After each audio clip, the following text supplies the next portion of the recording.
welcome to my channel Make Education Easy. Students, today our topic is law of mass action. हम chapter 1 कर रहे हैं, that is chemical equilibrium, and our topic is law of mass action.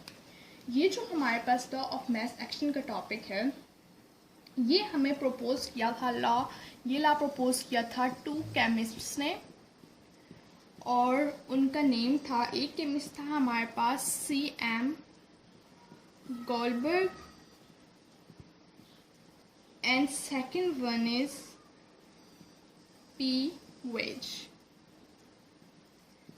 इन दोनों chemist ने हमारे पास ये model propose किया था और 1864 में ये मॉडल उन्होंने प्रपोज किया था। और इस मॉडल में हमारे पास डिस्क्रिप्शन क्या थी, ये मॉडल किस लिए प्रपोज किया गया था, टू डिस्क्राइब, क्या चीज़ इसमें डिस्क्राइब की गई थी, to describe the equilibrium states, equilibrium state. इस चैप्टर में हमने पढ़ना है इक्विलिब्रियम के बारे में, उनके चैप्टर का नाम है केमिकल इक्विलिब्रियम है। तो ये जो मॉडल था लॉ ऑफ मास एक्शन, ये हमारे पास इक्विलिब्रियम स्टेट को डिस्क्राइब किया गया था इस मॉडल में। अब इस मॉडल की स्टेटमेंट सबसे पहले हम देखते हैं कि इसकी स्टेटमेंट क्या है और फिर उस स्टेटमेंट को हम समझते हैं। इस मॉडल की स्टेटमेंट है कि it states that the rate at which a substance react, ठीक है, वो रेट जिस पे एक सब्सटेंस, कोई भी मॉलिक्यूल है, कोई भी आइटम, वो जिस रेट पे रिएक्ट कर रहा है, वो रेट डायरेक्टली प्रोपोर्शन है उसके एक्टिव मैसेज का, ठीक है। और सिमिलरली रिएक्शन प्रोसीड, वो भी डायरेक्टली प्रोपोर्शन है product of active message of reactant का। तो सबसे पहले इसमें जो मेन टर्म है वो है एक्टिव मैस। सबसे पहले हम देखते हैं कि हमारे पास एक्टिव मैस क्या होता है। तो टर्म एक्टिव मैस हमारे पास क्या रिप्रेजेंट करती है, it represented the concentration of reactant and product के, रिएक्टेंट और प्रोडक्ट की एक मॉलिक्यूल में, एक रिएक्शन में कंसंट्रेशन कितनी है, represent the concentration of reactant and product के, रिएक्शन में जो रिएक्टेंट एंड प्रोडक्ट हैं उनकी कंसंट्रेशन क्या है, ठीक है। और उनकी कंसंट्रेशन का जो यूनिट है वो हम लेते हैं मोल डेसीमीटर क्यूब में, और ये होता है हमारे पास इन अ डाइल्यूट सॉल्यूशन में। बहुत ही इंपॉर्टेंट बातें हैं इन अ डाइल्यूट सॉल्यूशन। और इसको हम रिप्रेजेंट करते हैं स्क्वायर ब्रैकेट से। जब भी हम ये मोल डेसीमीटर क्यूब लिखते हैं हम लोग ये यूनिट, इस यूनिट को हमेशा हम इस तरह से स्क्वायर ब्रैकेट्स में लिखते हैं।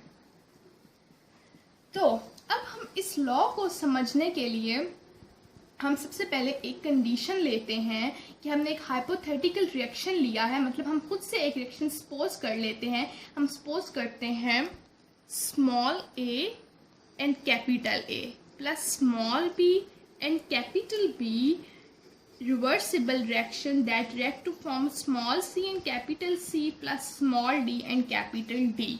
अब ये जो हमारे पास स्मॉल ए है, ये है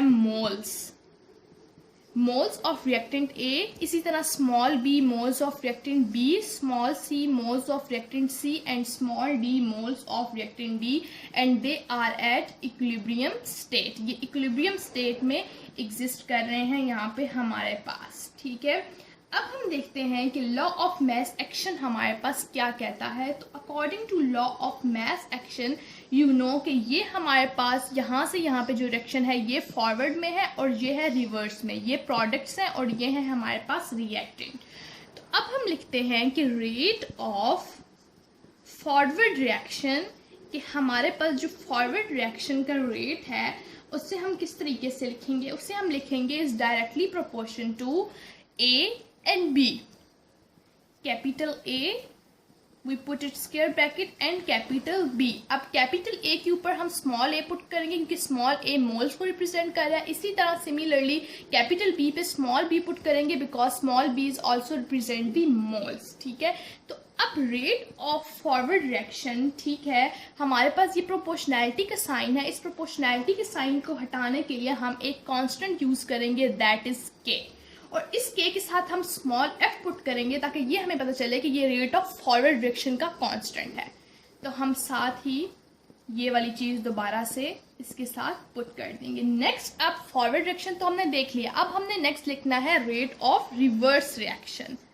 तो रेट ऑफ रिवर्स रिएक्शन लिखने के लिए भी हम प्रोपोर्शनैलिटी की साइन को हटाएंगे और उसकी जगह हम एक कांस्टेंट के पुट करेंगे और यहाँ पे हम के के साथ स्मॉल आर पुट करेंगे ताकि वो रिप्रेजेंट हो कि हम रिवर्स रिएक्शन की बात कर रहे हैं। और अब रिवर्स में हमारे पास सी और डी है, capital C and capital D, और ऊपर स्मॉल सी और स्मॉल डी इनके मोल्स को रिप्रेजेंट करता है। अब यहाँ पे जो के एफ और के आर है, मैं आप लोगों को ऑलरेडी बता चुकी हूँ कि ये कांस्टेंट है, और के एफ और के आर को हम यहाँ पे कहेंगे रेट कांस्टेंट। रेट कांस्टेंट है ये फॉर फॉरवर्ड एंड रिएक्शन। तो इक्विलिब्रियम स्टेट पे हमें पता है, हमें इक्विलिब्रियम की डेफिनेशन ऑलरेडी हम पढ़ चुके हैं कि रेट ऑफ फॉरवर्ड रिएक्शन और रेट ऑफ रिवर्स रिएक्शन हमारे पास इक्विलिब्रियम स्टेट पे इक्वल होते हैं। Rate of forward reaction and rate of reverse reaction equal हो जाते हैं हमारे पास इक्विलिब्रियम स्टेट पे। रेट ऑफ रिवर्स रिएक्शन दोनों हमारे पास इक्विलिब्रियम में इक्वल हो जाते हैं। तो अब हम simple rate of forward reaction था हमारे पास K F, capital A and capital B और ऊपर उनके moles. And similarly rate of reverse reaction था हमारे पास K R, capital C, capital D और ऊपर उनके मोल्स। अब हम क्या करेंगे, इनको डिवाइड कर देंगे। के एफ यहाँ पे था और के आर इसके नीचे जाके डिवाइड हो जाएगा। सिमिलरली सी डी हमारे पास इक्वल से इस तरफ है, तो ए और बी इक्वल से इस तरफ आ जाएंगे हमारे पास। तो ये हमने कर लिया इनको सॉल्व। अब हमारे पास के एफ बाई के आर को हम एक ही कांस्टेंट से रिप्रेजेंट कर लेते हैं। ये दो कांस्टेंट है ना हमारे पास, हम ये रेट कांस्टेंट से, अब हम इनको एक ही कांस्टेंट से रिप्रेजेंट कर देते हैं। दैट कांस्टेंट इज के सी। ठीक है, यानी के एफ और के आर को हमने के सी के इक्वल कर दिया और इस के सी को हम कहेंगे इक्विलिब्रियम कांस्टेंट।